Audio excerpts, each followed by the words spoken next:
بسم الله الرحمن الرحیم. السلام علیکم ورحمت الله وبرکاته. د وظیفې او تعویض ټي وي کتونکو یو ځلې بیا ستاسو په درانه خدمت کې د یو نوې وظیفې سره حاضر شو.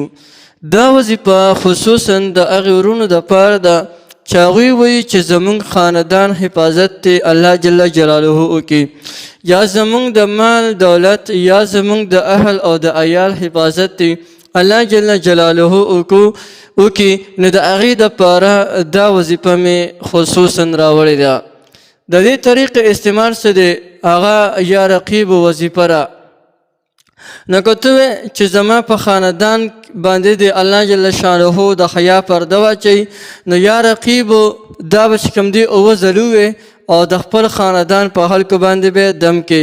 که ته وایې چې زما په اهل عیال باندې د الله جل جلاله د حیا پرده واچوي، د هغوی حفاظت ته الله جل جلاله وکړي، نو یا رقیبو دغه وظیفه به اووه ځله روزانه وي او په هغوی باندې به دم کې.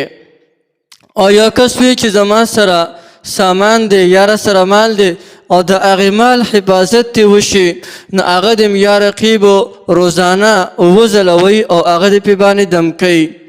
او بیا د روزانه دغه اسم مبارک په کثرت سره کوي، نو انشاءالله چې د دې کس خاندان د ده اهل عیال او د ده سامان مال دولت هغه به د هر قسم آفتونو نه محفوظ وي. نو ډیره زبردسته وظیفه ده. که څوک هم د دې خبرې خواهشمند دی، نو هغه د دې نه فایده اخیستلی شي.